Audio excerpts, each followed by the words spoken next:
성 어거스틴이 이런 말을 했습니다. 나를 알고 있는 이웃에게 내가 어떤 사람으로 기억되고 싶은가?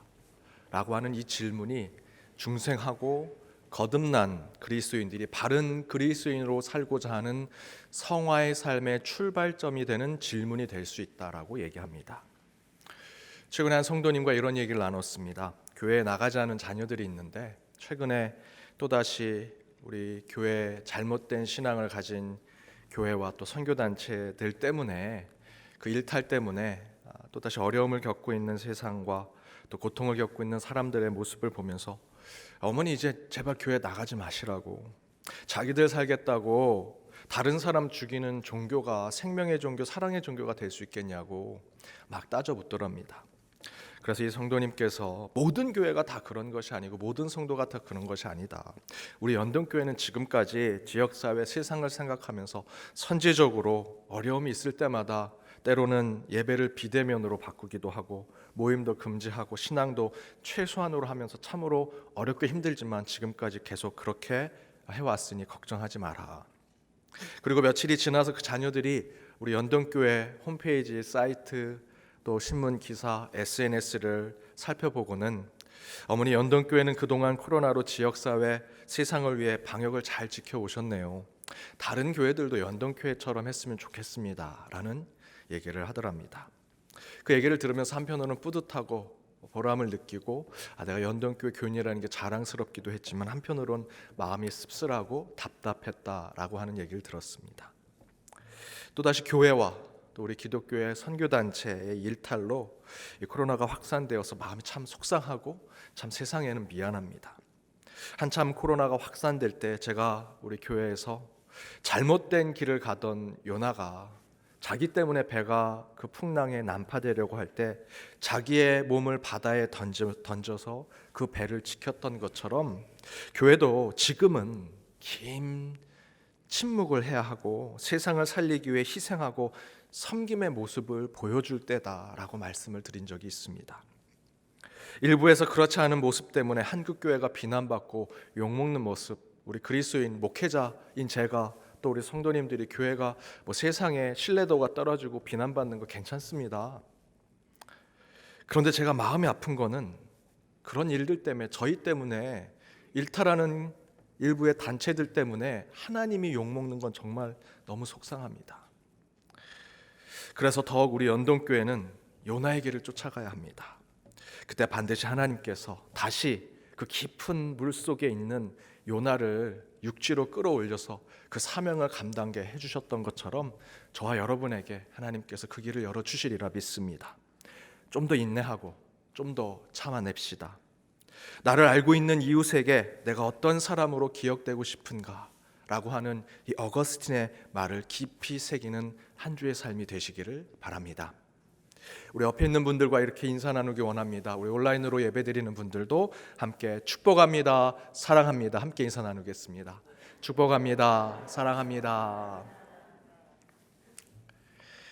우리 마태복음의 말씀 56번째 큰 믿음이라는 제목으로 함께 말씀을 나눠보고자 합니다. 예수님께서 갈릴리 중심으로 사역을 하셨습니다. 그 사역을 하시다가 좀 먼 곳에 가십니다. 두로와 시돈 지방에, 갈릴리에서는 북서쪽의 해안가에 있는 도시인데요, 거의 이방인 지역이라고 할 수 있습니다. 그 이방 지역에 이방인 여자 가나안 여인을 만나게 됩니다. 그런데 이 이방의 가나안 여인은 예수님을 보자마자 이렇게 얘기합니다. 주 다윗의 자손이여 나를 불쌍히 여기소서, 내 딸이 흉악하게 귀신 들렸나이다. 이 여인은 지금 예수님께 자신의 딸이 귀신 들렸으니 귀신을 쫓아내달라고 요청하고 있는 것이죠. 그런데 성경은 23절에서 이렇게 얘기하죠. 예수님께서 한 말씀도 하지 아니하신다. 도리어 제자들이 와서 23절 뒷부분에 보니까 저 여자가 저렇게 소리 지르고 그러니 예수님 빨리 무슨 일을 하더라도 내보내게 해주십시오, 뭘 하나 보여주십시오, 이런 식으로 얘기합니다. 그때 예수님은 제자들에게 이렇게 답하십니다. 나는 이스라엘 집에 잃어버린 양 외에는 다른 데로 보내심을 받지 아니하였다라고 말씀하고 계시죠. 그러자 이방 여인은 다시 이렇게 얘기합니다. 여자가 와서 예수께 절하며 이르되 주여 저를 도우소서, 주여 저를 도우소서. 그런데 그제서야 예수님께서 그 여인의 요청에 반응하기 시작하십니다. 26절에 대답하여 이르시되 자녀의 떡을 취하여 개들에게 던짐이 마땅하지 않다라고 말씀하시죠. 그 여인이 예수님에게 심하게 어떤 것을 요구한 것도 아닙니다. 무례하게 군 것도 아니죠. 그런데 예수님은 그 여인을 두고 개들이라고 하는 표현을 쓰면서 자녀의 떡을 개들에게 주지 않는다라고 매우 불쾌하고 기분 나쁘게 비유해서 설명하고 있습니다. 그런데 너무도 흥미로운 것은 그렇게 매우 불쾌하기 짝이 없는 자신을 개로 비유해서 인격 모독에 가까운 이야기를 들은 이 가나안 여인은 27절에서 이렇게 얘기합니다. 주여 올소이다마는 개들도 제 주인의 상에서 떨어지는 부스러기는 먹습니다. 그래서 놀라운 것은 계속해서 그 여인을 무시하고 수모를 주고 심할 정도로 인격을 모독했던 예수님께서 그 여인에게 완전히 상반된 평가를 하죠. 28절입니다. 함께 읽겠습니다. 이에 예수께서 대답하여 이르시되 여자여 내 믿음이 크도다 내 소원대로 되리라 하시니 그때로부터 그의 딸이 나으니라. 간절한 요청에 답을 하지 않으시고 절실한 부탁에 단호하게 거절하셨던 예수님께서 가나안 여인의 마지막 그 반응 이후에 예수님이 28절에 그 여인을 향해서 내 믿음이 너무 크다, 넌 정말 큰 믿음을 가졌구나 라고 칭찬하시고 그 기도에 응답해 주십니다. 여러분, 이보다 더 큰 축복이 어디 있겠습니까? 예수님께 12의 제자가 있었고요, 많은 무리들이 예수님을 쫓아다녔습니다. 그러나 그들 가운데 믿음이 좋다라고 칭찬한 사람은 손꼽을 만큼 적습니다. 그런데 이 여인에게는 믿음이 크도다, 갈릴리 지방의 유대 지방도 아닙니다. 유대 지방의 먼 곳에 이방 지방에 있는 그것도 개들이라고 취급받았던 이방 여인에게 내 믿음이 크다, 큰 믿음을 가졌구나 라고 칭찬하십니다. 사랑 여러분, 오늘 말씀을 통해 하나님으로부터 너의 믿음이 참으로 크도다 라고 하는 이 축복이 저와 여러분, 여러분의 가정, 우리 연동교회 위에 충만하게 임하길 주님의 이름으로 축원합니다. 그런데 여러분, 말씀을 잘 읽어보면 예수님께서 가나안 여인이 마지막에 예수님 말씀대로 저는 개입니다 라고 하는 것에 야, 얘가 절절 기네, 기특하네, 그 비굴하고 굴욕적인 그 모습을 보인 것에 예수님께서 그래 내 믿음이 크다라고 말씀하셨을까요? 그런 거 아닙니다. 그럴 예수님도 아니시고요, 오늘 본문도 그런 주제를 우리에게 알려주는 말씀이 아닙니다. 도리어 저는 오늘 말씀 전체를 여러분 묵상하셔야 합니다. 마지막 28절에서 왜 예수님께서 그 여인에게 큰 믿음이라고 축복의 말씀을 주셨는지는 오늘 본문 전체를 보셔야 합니다. 그렇다면 예수님께서 이 본문 전체에 가나안 여인과 예수님과의 대화 속에서 어떤 모습을 지켜봐 오셨을까? 이에 대해서 두 가지, 이 여인이 예수님께 인정받는 그 모습을 살펴보면서 저와 여러분, 우리 연동교회가 어떻게 하면 큰 믿음을 갖는 자들이 될 수 있을지를 함께 결단해 보고자 합니다. 그 첫 번째는 이 가나안 여인은 하나님의 침묵 가운데 기도하는 믿음을 지켜냈다는 것입니다. 하나님의 침묵 가운데 기도의 자리를 지켰다. 본문 22절에서 이렇게 얘기하죠. 가나안 여인 하나가 그 지경에서 나와 소리 질러 이르되 주 다윗의 자손이여 나를 불쌍히 여기소서 내 딸이 흉악하게 귀신 들렸나이다. 여기서 여인이 소리 지르다라고 하는 표현이 나옵니다. 이 표현을 헬라어 원어로 보면 엔크라젠이라고 나옵니다. 엔크라젠. 근데 그 원형은 클라조라고 합니다. 클라조는 여러분 제가 몇 번 설교 때 말씀드렸죠. 울부짖다라고 하는 뜻을 갖고 있습니다. 따라서 성경에서 사용된 클라조는 간구하고 기도하는 표현입니다. 특별히 오늘 이 말씀대로 소리 지르듯 기도하는 것, 간절히 신앙을 표현하는 것이죠. 여러분, 여기서 이 가나안 여인이 소리 질러 간절히 기도하는 모습이 얼마나 절실한 건지 여러분 아십니까? 동일한 표현이 사용되는 구절이 있습니다. 마가복음 15장 34절입니다. 제구시에 예수님께서 크게 소리 지르시되 엘리 엘리 라마 사박다니, 나의 하나님 어찌하여 나를 버리십니까? 라고 하는 이 외침에 클라조라는 표현이 사용됩니다. 예수님께서 십자가 위에 죽음을 앞두고 하늘의 하나님을 향해서 왜 나를 버리십니까? 라고 하는 그 외침 가운데 클라조라고 하는 표현이 동일하게 사용됩니다. 그런데 죽음을 앞둔 예수님이 그렇게 절실하게 기도했던 마음을 이 여인도 똑같이 예수님께 부르짖고 있죠. 그런데 예수님께서 어떻게 반응하십니까? 23절에 보니 예수는 한 말씀도 대답하지 아니하신다. 이것은 예수님의 모습을 사진처럼 찍어서 설명하는 게 아닙니다. 영적인 의미가 있죠. 하나님의 침묵을 이야기하는 겁니다.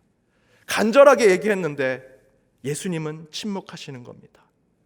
하나님이 침묵하시는 것. 이 여인이 그렇게 간절히 울부짖으며 소리 지르며 간구하고 기도했는데 예수님은 침묵하십니다. 저와 여러분의 상황 어떻습니까? 저와 여러분이 이 성전에 와서 기도할 때 그런 거 느끼지 않으십니까? 아무리 기도해도 하나님이 없는 것 같다. 벽에다 대고 기도하는 것 같고 허공에다 대고 기도하는 것 같고 정말 하나님이 기도를 들으시는 하나님이 있기는 한 건가? 솔직히 그런 경험 얼마나 많으십니까? 늘상 기도하는 자들이 경험하는 것은 하나님의 존재에 대한 근심입니다. 의심입니다. 왜 하나님 늘상 침묵하십니까? 아무 응답이 없으십니까? 특별히 작년에 우리 이런 기도 얼마나 많이 했습니까? 작년 이맘때쯤 코로나가 발생되면서 함께 코로나 종식시켜 주십시오. 다시 대면해서 예배드리게 해주십시오. 1년 내내 기도했습니다. 그런데 하나님 침묵하고 계십니다. 답답함을 넘어 속상하기까지 합니다. 아마 이 여인도 그런 느낌이 아니었을까요? 그런데 그렇게 마음이 속상하고 하나님이 의심될 정도로 하나님이 침묵하시는데 바로 그때 그 여인의 태도가 무엇입니까? 뭐야, 병도 잘 고친다고 소문 들었고 귀신도 쫓아낸다는데 아무 말도 안 하네. 내가 이렇게 울부짖었는데 답도 없어. 하나님이 없는 거 아니야? 이상한 거 아니야? 의심하는 것? 그래서 자리를 떠나고 예수님으로부터 멀리 했을까? 그런데 그 여인은 그런 것과 아란 것 없이 다시 이렇게 말합니다. 25절에 보니 여자가 와서 예수님께서 답변하지 않으시는데 다시 여자가 와서 예수께 절하며 이르되 주여 저를 도우소서. 이 여인은 열심히 기도하고 간절히 간구하고 최선을 다해 신앙의 삶을 살았는데도 하나님이 침묵하시고 아무런 반응을 주지 않으시고 잘했다 칭찬도 안 해주시는데 그는 그런 것에 아랑곳하지 아니하고 하나님께 기도하는 믿음을 보여줍니다. 여기서 부족한 저와 여러분, 신앙이 약한 저와 여러분과 이 가나안 여인이 차별성 다른 점이 나타나죠. 이 여인은 하나님의 침묵 가운데서도 끊임없이 기도하는 자의 자리를 지켰다라는 것입니다. 예수님은 바로 이런 이 여인의 신앙을 보시고 마지막에 가서 이보다 더 큰 믿음이 없다 하시고 그의 기도에 응답해 주십니다. 이처럼 우리는 하나님 침묵하셔도 끝까지 기도해야 합니다. 왜 그렇습니까? 여러분, 기도의 목적이 무엇입니까? 왜 기도하십니까? 응답받고 해결받으려고 기도하십니까? 아니지요. 성숙한 그리스도인들은, 성화된 그리스도인이 갖는 기도의 목적은요, 기도의 대상이 하나님이시기 때문에, 내 기도를 들으실 분이 계시기 때문에 기도하는 것입니다. 그 기도를 들으시고 반응해서 응답하고 해결해주고 그 가운데 우리에게 특별한 것을 주는 것 때문에 기도하는 것이 아니라 내 기도를 들으실 분이 여기 계시기 때문에 기도하는 것뿐입니다. 그 여인이 그것을 보여줬습니다. 제가 예전 사역하던 곳에 한 권사님이 나이 드신 아버님을 모셨습니다. 그 아버님이 뇌졸중에 걸리셔서 그냥 누워만 계십니다. 아무것도 못하시고 그냥 기계에 의존해서 눈만 떠 계십니다. 그래서 제가 자주는 못 찾아뵙고 가끔 이제 신방을 가면 그 딸 된 권사님이 함께 와서 그 아버님 있는 병원에 가서 예배 드리고 같이 이야기 나눕니다. 이 아버님은 그냥 눈만 떠 계신 겁니다. 들으실 수 있는지 없는지도 모릅니다. 저는 그저 예배 드릴 뿐입니다. 그런데 예배가 끝나면 이 딸 되신 권사님이 그 아버지에게 주저리 얘기합니다. 지난주엔 목사님이 이런 예화를 얘기했는데 너무 은혜로웠고 너무 좋았고 어떤 권사님은 잘 지내고 계시고 어떤 장로님 어떻게 지내고 계시고 교회가 어떻고 막 주저리 막 얘기를 하십니다. 신방이 다 끝나고 병원에서 나가면서 제가 그 권사님께 묻습니다. 권사님, 아버님이 들으실 수 있을까요? 그때 그 권사님이 이렇게 얘기하십니다. 들을 수 있던 듣지 못하시던, 아프시던 아프지 않으시던, 그게 뭔 상관일까요? 제가 다른 사람한테 저러지 않습니다. 우리 아버지니까 그렇죠. 우리 아버지 아무것도 못 들으실 수 있어요. 하지만 제 아버지니까 저는 딸로서 제가 얘기하고 옛날에 대화했던 것처럼 그렇게 그냥 얘기하는 겁니다, 목사님. 여러분, 기도의 목적? 응답받고 해결받으려고 하십니까? 아닙니다. 내 기도를 들으실 하나님이 계시니까 기도하는 겁니다. 저와 여러분이 아는 것처럼 바울은 안질과 간질을 가지고 있었습니다. 자신의 육체에 가시를 가지고 있었죠. 고린도후서 12장 7절에서 10절에 그 얘기를 합니다. 바울이 다메섹에서 부름을 받고 유럽 곳곳에 다니면서 엄청난 하나님의 선교 사역을 감당할 때 그 육체의 가시를 고쳐줬으면 얼마나 좋았을까. 그 일을 위해서, 그 치유와 회복을 위해서 얼마나 바울이 기도했겠습니까? 처음에는 하나님 고쳐주세요 단순하게 기도했겠죠. 하지만 하나님께서 침묵하시니까 또다시 기도합니다. 이 가나안 여인처럼 클라조 울부짖듯 기도했겠죠. 그래도 또 침묵하시니 우리처럼 거래합니다. 하나님 고쳐주시면 나 이거 할게요. 헌금도 하고 봉사도 하고 뭐도 할게요. 저와 여러분은 그렇게 하나님을 협박하기도 하고 거래하기도 하지 않습니까? 바울도 아마 그렇게 했을 것입니다. 그런데 끝까지 하나님은 바울의 육체의 가시, 그에 대한 기도에 응답하지 않으십니다. 끝까지 침묵하십니다. 그런데 이에 바울이 어떻게 했습니까? 고린도후서 12장 8절에 바울이 3번 육체의 가시에 대해서 기도했다고 나오는데, 이 표현은 뭐냐면 성경에 나오는 숫자는 매우 영적인 상징을 많이 가지고 있습니다. 평생에 이 아픔을 갖고 있는 바울이 3번만 기도했겠습니까? 그게 아니고요. 이곳에 나오는 3이라는 숫자는 완전수입니다. 그러니까 바울은 자신의 육체의 가시에 대해서 매일 매 순간 죽을 때까지 기도한 겁니다. 꽉 채워서. 그런데도 불구하고 하나님은 그의 기도에 응답하지 않으시고요, 끝까지 침묵하십니다. 만약에 육체의 가시를 주님께서 치유해 주시면 더 큰 사도가 될 수 있었을 텐데 우리는 그렇게 생각할 수 있죠. 그런데 하나님은 좀 다르신 것 같습니다. 저는 하나님께서 그 육체의 가시를 치유해달라는 기도 가운데 침묵하셨던 하나님은 이유가 있었다고 생각합니다. 하나님은 오히려 바울을 더 큰 믿음의 소유자로 만들기 위해서였다. 그래서 하나님은 바울의 기도 가운데 침묵하신 것입니다. 바로 그때 그 하나님의 침묵 가운데 바울이 깨달은 것을 이렇게 기록하고 있습니다. 고린도후서 12장 9절에서 10절 길지만 함께 읽어보겠습니다. 나에게 이르시기를 내 은혜가 내게 족하도다. 이는 내 능력이 약한 데서 온전하여 짐이라 하신지라. 그러므로 도리어 크게 기뻐함으로 나의 여러 약한 것들에 대하여 자랑하리니 이는 그리스도의 능력이 내게 머물게 하려 함이라. 그러므로 내가 그리스도를 위하여 약한 것들과 능력과 궁핍과 박해와 공고를 기뻐하노니 이는 내가 약한데 그때의 강함이라. 고린도서 12장 9절에서 10절은 하나님이 응답을 바울에게 주신 게 아닙니다. 그죠? 끊임없는 기도 가운데 침묵하시는 하나님에 대해 바울이 10년 가운데 하나님의 뜻을 깨달은 겁니다. 아, 내가 약할 때 그때 강한 것이구나. 간절히 기도하죠.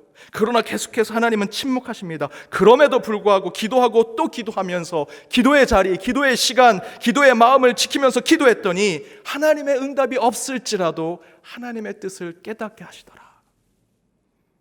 오늘 본문의 가나안 여인과 방금 얘기한 이 바울이 응답이 없고 침묵하신 하나님 앞에 계속 기도하는 이유는 바로 그런 기도의 본질을 깨닫고 있었기 때문입니다. 여러분, 기도의 본질이 무엇입니까? 여러분, 왜 기도하십니까? 그 이유는 저와 여러분이 주님의 자녀가 되고 나서 우리는 기도하는 자가 되었기 때문입니다. 다른 종교들처럼 내 기도 가운데 어떤 응답이 있는 것을 기대하면서 기도하는 것이 아니라 저와 여러분이 그리스도인이 되었다라고 하는 것은 주님의 말씀에 나온 대로 쉬지 않고 기도하는 자, 호흡이 있는 자가 찬양하고 호흡이 있는 자가 기도하는 그 정체성을 우리는 가지고 있기 때문에 기도하는 것입니다. 이 말씀은 곧 우리 그리스도인들은 하나님의 응답, 하나님의 침묵에 상관없이 기도하는 자가 되어야 합니다. 여러분, 응답 많이 받으면 기도 더 많이 하실 겁니까? 제가 보니까요, 응답 아무리 많이 받아도 기도 안 하십니다. 응답 한번 받으면 더 교만해지시더라고요.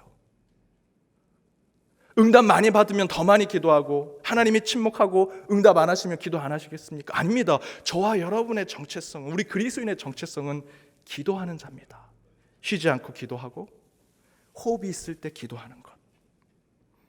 바로 이 가나안 여인이 큰 믿음으로 칭찬받은 이유는 그 기도의 본질을 알고 있었기 때문입니다. 하나님의 침묵에도 이 가나안 여인은 기도했습니다.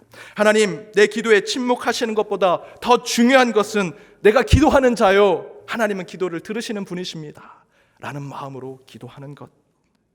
그런 기도의 본질, 기도자의 위치를 정확히 알고 있었기 때문에 그는 큰 믿음을 가졌다, 칭찬받은 것입니다.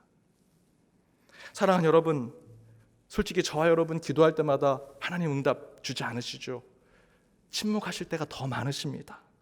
아니, 지금도 수년, 수십 년 기도 제목 기도하고 있는데 지금까지도 침묵하시는 것 있죠. 그럼에도 불구하고 여전히 가나안 여인처럼 기도하고 또 기도하십시오. 저는 확신합니다. 하나님이 뜻이 있으시다면 여러분 수년 동안 기도한 것 때가 되면 하나님이 응답해 주실 거고요.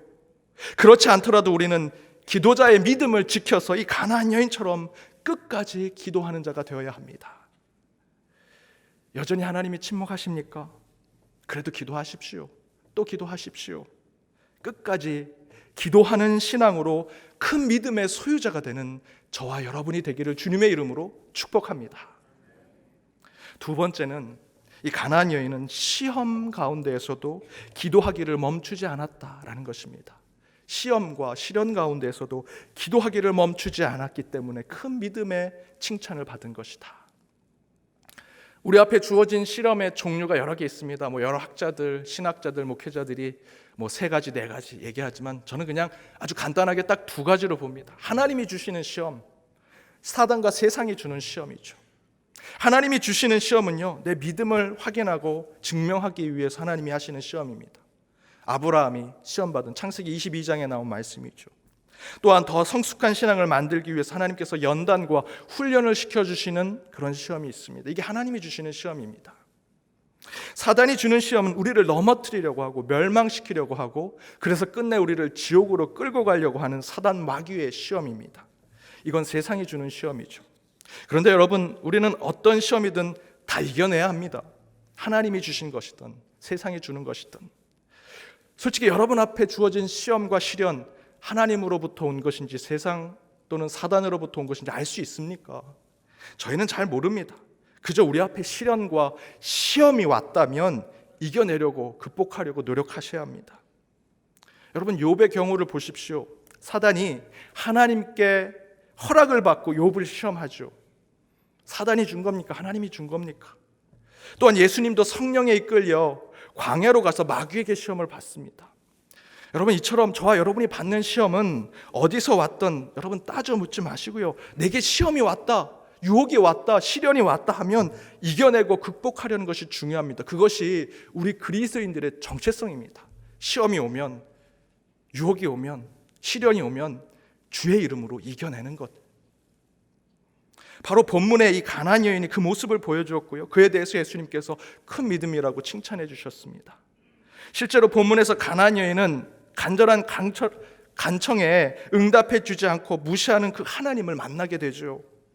다른 사람들은 내가 다 고쳐도 넌 안 고쳐. 잃어버린 양은 여기가 아니야, 난 이스라엘에 잃어버린 양이 있어 라고 얘기하시잖아요, 예수님께서. 그런 수모를 겪었습니다. 더불어 26절에 보면 그 여인을 개들이라고 비유하면서 수모와 창피를 주시고 모독과 차별까지도 하십니다. 그런 시험을 받고 있는 거죠. 그런데 그 중간에 가나안 여인이 보여준 모습은 시험을 반드시 이겨내야 하는 저와 여러분과 같은 정체성을 가진 그리스도인들에게 중요한 메시지를 주고 있습니다. 그것은 25절에 여자가 와서 예수께 절하여 이르되 주여 저를 도우소서라고 하는 표현에 있습니다. 여기서 예수께 절하여 이르되, 절하다라고 하는 표현이 나오는데 이 표현은 헬라어로 프로세큐네이라고 합니다. 그런데 이것이 원어로는 프로스큐네오, 절하다, 간청하다라는 표현에 미완료형으로 쓰여져 있습니다. 이 미완료형이란 뜻이 무엇입니까? 아직 끝나지 않았다는 거죠. 계속 진행되고 있다는 것입니다.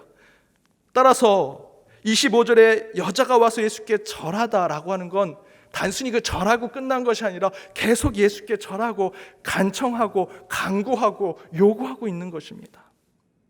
그러니까 이 여인은 예수님의 온갖 수모와 창피와 무시와 차별, 어찌 보면 참을 수 없는 일이지만 그것을 자신이 받는 시험, 시련이라고 생각하고 신앙으로 그것을 이겨내고 극복하고자 하는 모습을 보이는 것에 프로세큐네이라고 하는, 계속 간청하고 계속 기도하고 계속 간구하는 것으로 반응하고 있는 것이죠. 그렇게 하니 예수님께서 28절에 내 믿음이 크다, 큰 믿음을 칭찬하더라라는 것입니다.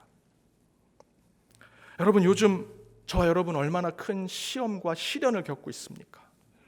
코로나 때문에 거의 매일같이 시험입니다. 이 신문 보는 게 두렵습니다. 제가 아는 목사님이 광주에서 사역을 하시는데 지난주에 통화를 했습니다. 근데 이분이, 여러분 아시는 것처럼 지금 광주가 이 코로나 때문에 난리가 났습니다. 교회는요 완전 비대면으로 예배당에 목사 혼자만 들어가서 촬영만 할 수 있게 되었습니다. 완전 비대면 예배를 드려야 되는 상황이 됐습니다. 그 상황을 보면서 이제 조금 회복이 돼서 조금 뭔가 해보려고 했는데 또다시 이런 문제가 발생하면서 이분이 상심하고 너무나 속상해하는데, 나중에 가서는 자신이 시험받은 얘기도 합니다. 내가 목회를 계속 해야 되나? 교회가 지금 정말 괜찮은 건가? 여러분 일상의 삶은 어떠십니까? 제가 한 집사님을 만났는데 그 집사님은 남편과 아들을 뒀는데 이 아들과 남편은 재택근무하고 아들은 줌으로 수업을 해서 다 집에 하루 종일 있는다고 합니다. 그런데 삼시세끼를 준비해야 되는데 계속 그냥 집에만 있고 밥만 먹으니까 다들 코로나 확진자가 아니고 살이 확진자가 되는 거예요. 그러니까 이 남편하고 아들이 이 집사님께 계속 이렇게 요구합니다. 여보, 배는 부른데 살이 안 찌는 음식을 좀 해주면 안 되냐고. 칼로리가 높은데 당신이 요리하면, 엄마가 요리하면 그 칼로리가 떨어지게 요리하면 안 되냐고. 말도 안 되는 요구를 하는 거죠. 가족이 원수가 되고 시험이 되는 겁니다. 이 집사님이 이렇게 대답했다고 합니다. 나 부엌에서 칼 들고 있다. 여러분, 우리 시험의 대상이 가까운 곳에 있습니다. 모든 게 지금 시험이죠. 참으로 힘든 세상을 살고 있습니다. 이미 많은 설교에서 들으신 유머인데요, 목사랑 총알택시 운전사가 죽고 하나님 심판대에 갔습니다. 근데 목사는 지옥에 갔고 총알택시 운전사는 천국에 갔습니다. 목사가 막 따져 물었습니다. 하나님, 제가 하나님 일을 위해 목회를 그렇게 열심히 했는데 왜 제가 지옥에 갑니까? 그랬더니 하나님이 이렇게 얘기하시죠. 총알택시 운전사는 과속으로 운전해서 승객이 다 기도하게 만들었는데 너는 설교할 때마다 성도들을 다 졸게 했구나. 저는 개척하면서 이 총알택시까지는 아니더라도 정말 살얼음판을 걷는 그 시험과 시련을 계속해서 경험했었습니다. 모아놓은 돈이 있는 것도 아니고요. 개척교회 무슨 모아놓은 돈이 있겠습니까? 연동교회처럼 수십 년, 수백 년 역사를 가진 것도 아니고, 성도님들의 충성도, 헌신도도 그렇게 큰 것도 아닙니다. 더불어 목회자인 저는 저 혼자니까 제가 모든 예배, 모든 모임, 모든 사역을 다 감당하려고 하니까 어느 순간에는 제 육체적인 한계가 오게 되더라고요. 이러다가 언젠간 쓰러지겠다라는 생각을 하니 정말 시험이 오게 됩니다. 시련을 겪게 됩니다. 그래서 제가 무엇을 할 수 있을까 주변을 돌아봤습니다. 앞에서 얘기한 대로 매번 성도님들을 안 졸게 하는 재미있는 설교를 정말 매번 하고 싶은데 그게 안 됩니다. 다툼이 있는 성도들이 있으면 솔로몬처럼 정말 지혜롭게 딱 중재를 하고 싶은데 쉽지가 않습니다. 교회 안에 문제들이 있으면 연륜이 깊은 목회자들처럼 딱딱딱 일을 처리하면 참 좋겠는데 제가 할 수 있는 일이 없습니다. 그런 일이 있을 때마다 본당 앞에서 매번 무릎 꿇고 기도했습니다. 하나님, 전 어떻게 해야 합니까? 뭘 해야 됩니까? 매일 눈물로 기도하다가 한 5년쯤 지나서 연동교회에서 부르셔서 제가 여기 왔습니다. 그리고 돌아보니 제가 그 개척교회 하면서 하나님 어떻게 해야 됩니까? 뭘 해야 됩니까? 기도만 했었더라고요. 설교도 제대로 못했고요. 성도님들의 관계도 제대로 잘 못 맺어줬고 성경 공부도 준비도 못했던 제 모습이 항상 후회가 되고 회개를 했습니다. 그냥 그저 저는 어떻게 해야 됩니까? 뭘 해야 됩니까? 기도만 했습니다. 그랬더니 제가 교회를 떠날 때 그 성도님들이 물론 설교 때 좀 졸기는 했지만 목사님 감사합니다. 목사님 고맙습니다. 수고하셨습니다. 떠나면 많이 보고 싶을 겁니다. 칭찬해 주셔서 제가 이곳에 편하게 오게 됐습니다. 저는 매번 매 순간 시험과 시련이라고 생각하고 하나님 어떻게 해야 합니까? 라고 기도했더니 하나님 침묵하셨습니다. 개척하는 그 교회 이렇게 하면 교회 더 부흥할 수 있고 이렇게 하면 설교 잘할 수 있고 이렇게 하면 교회 이름 날 수 있다 얘기해 주시면 좋겠는데 그런 음성 안 주셨습니다. 늘 침묵하셨습니다. 하지만 그 기도가 저의 목회를 지켜주었고 불안하고 걱정이 많은 그 개척교회 살얼음판을 걷는 그 개척교회를 든든한 반석위에 세운 교회로 하나님께서 만들어 주셨습니다. 침묵 중에도 아무 응답이 없더라도 기도만 했더니 하나님이 지키시고 보호하신 하나님의 역사를 경험했습니다. 여러분 시험과 고난 중이라고 기도하신다면 끝까지 기도의 끈을 놓지 않으신다면 반드시 하나님께서 여러분에게 함께 하실 것이고 여러분의 길을 예비해 주시리라 믿습니다. 여러분 혹시 가정을 지금 깨고자 하는 음란의 시험이 여러분 앞에 있습니까? 물질의 유혹과 부정한 생각, 거짓과 잘못된 신앙의 삶이 여러분을 쓸어 넘어뜨리려고 하고 있습니까? 그런 시련과 시험, 유혹과 방해에도 하나님을 향한 믿음의 기도를 잃어버리지 마십시오. 가나안 여인처럼 끝까지 기도하고 마지막까지 하나님을 붙드십시오. 그러면 반드시 저와 여러분을 하나님께서 결코 버리지 아니하시고 저희를 떠나지 아니하실 것입니다. 시험과 시련으로 가득한 세상, 오늘 이 말씀의 이 가나안 여인을 통해 기도하고 또 기도하는 신앙으로 큰 믿음의 신앙을 회복하는 저와 여러분의 삶이 되기를 주님의 이름으로 축복합니다. 함께 기도하시겠습니다. 사랑의 하나님, 예배 가운데 임재하시며 말씀 가운데 함께 하신 주님을 찬양하고 경배합니다. 말씀 가운데 결단한 주의 자녀들, 더욱 기도의 자리, 믿음의 위치를 깨달아 주의 동행하심을 잊지 않고 사는 자들이 되게 하여 주옵소서. 특별히 오늘 주신 말씀대로 가나안 여인처럼 하나님의 침묵 가운데에서도 기도의 믿음을 잃지 않게 하시고 시험 중이라도 기도로 이겨내며 기도로 주의 뜻을 발견하는 자들이 되게 하여 주옵소서. 어떤 시험이든 이겨내고 극복하여 하나님께서 우리를 버리지 아니하시고 떠나지 아니하심을 확신하는 참 믿음의 소유자들이 되게 하여 주옵소서. 그리하여 큰 믿음의 칭찬을 받는 모든 연동의 권속들 되게 하여 주옵소서. 이 모든 간구 예수 그리스도 이름으로 기도드립니다. 아멘.